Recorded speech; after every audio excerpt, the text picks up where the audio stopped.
বাংলা রচনা। আন্তর্জাতিক নারী দিবস।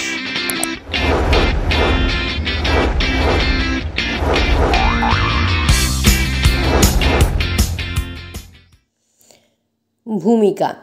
নারী আন্দোলনের ইতিহাসে একটি বিশেষ দিন 8ই মার্চ।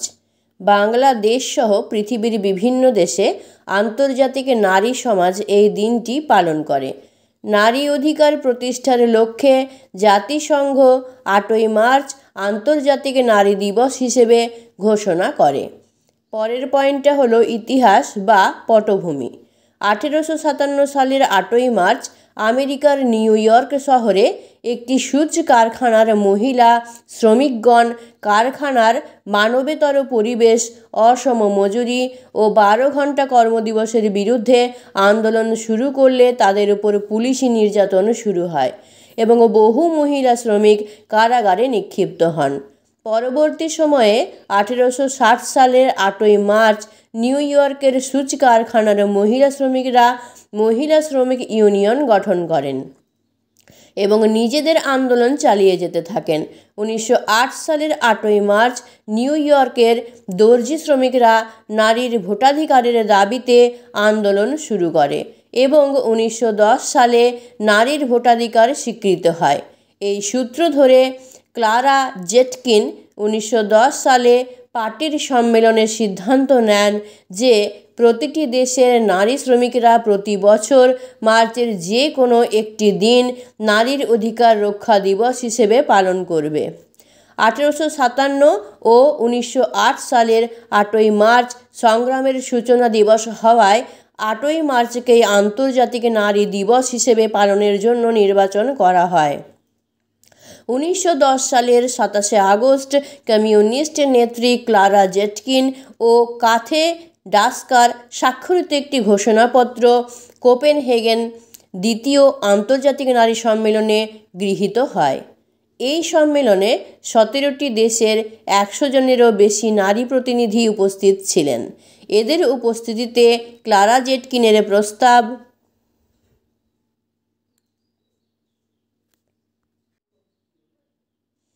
অনুযায়ী 8ই মার্চ আন্তর্জাতিক নারী দিবস হিসেবে পালনের সিদ্ধান্ত গৃহীত হয়। জাতিসংঘ 1975 সালের 8ই মার্চ এই দিনটিকে স্বীকৃতি দেয়। শ্রমিক নারীদের সেই আন্দোলনেই এখন সর্বস্তরের নারীর অধিকার আদায়ের সংগ্রাম ও নারী শ্রমিকদের দাবির সম্পর্ক গভীরভাবে রচিত হয়েছে। তবে একথাও সত্য যে যত সহজে আমরা নারী আন্দোলনের কথা বলি, মেয়েদের আন্দোলন করার অধিকার কিন্তু অত সহজে আসেনি। সমাজের বাধা এবং পুরুষের ক্রুদ্ধ ভ্রুকুটি, দারিদ্র্য, জীবনের সর্বস্তরের অধিকারহীনতার বিরুদ্ধে আপোষহীন লড়াই করে তবেই নারী অধিকার অর্জন করেছে। অনেক নিষ্ঠুরতার ইতিহাস রয়েছে এর পেছনে। পরের পয়েন্টটা হলো বিশ্বে নারীর অবস্থান। বিশ্ব আজ 21 শতাব্দীতে পা রেখেছে এক নতুন সহস্রাব্দে। আমরা যখন নতুন শতাব্দীর প্রথম বিশ্ব নারী দিবস পালন করছি, তখনও বিশ্ব নারী সমাজের অবস্থা কিন্তু মোটেই সুখকর নয়। এটাই সত্য যে গত 3 দশকে লাতিন আমেরিকা, আফ্রিকা এবং পশ্চিম ও দক্ষিণ এশিয়ার নারী সমাজে শিক্ষা, স্বাস্থ্য, রাজনীতি ও অর্থনীতিতে উল্লেখযোগ্য অগ্রগতি সাধিত হয়েছে।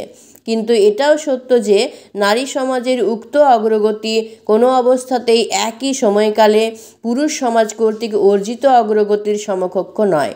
আর উন্নয়নশীল দেশগুলোতে নারী সমাজের অবস্থা তো এখনও রীতিমতো আশঙ্কাজনক।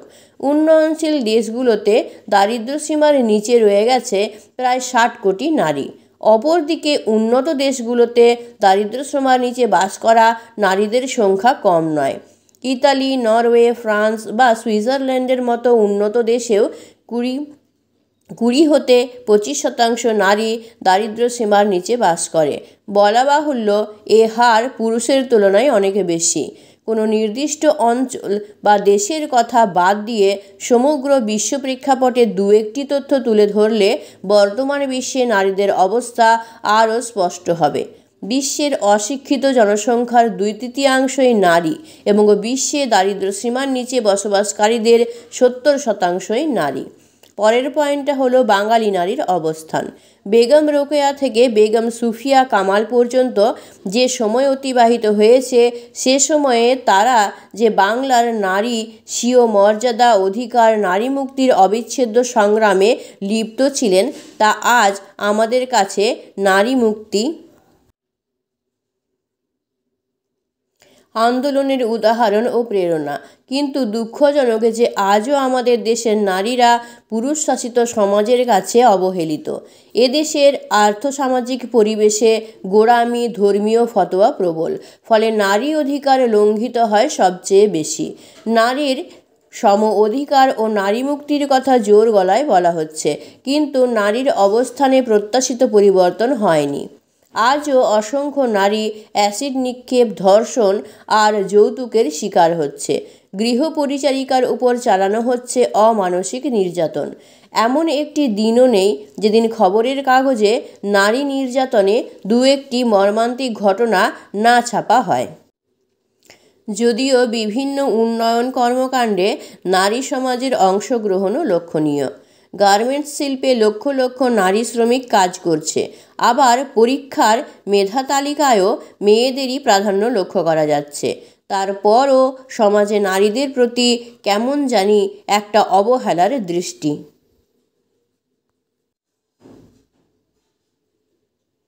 পরের পয়েন্ট হলো নারী উন্নয়নের প্রয়োজনীয়তা। নারী শুধু পুরুষের নম্র সহচরী নয়, বর্তমানে নারী পুরুষের সঙ্গে বুদ্ধির খেলায় মেতেছে। বীরাঙ্গনা বেশে যুদ্ধ করছে শত্রুর সঙ্গে, সাহসিক অভিযানে পাল্লা দিয়েছে পুরুষের সঙ্গে।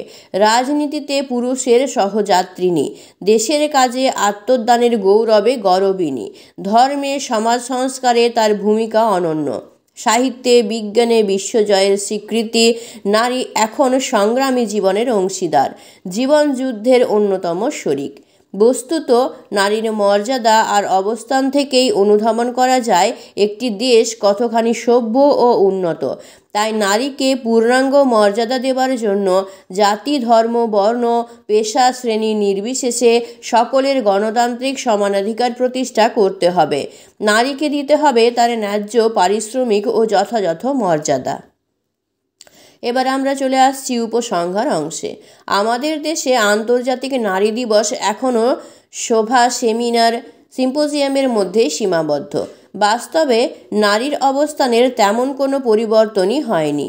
বস্তুত উন্নত, অনুন্নত, উন্নয়নশীল নির্বিশেষে সকল দেশেই নারীরা কম বেশি বৈষম্যের শিকার।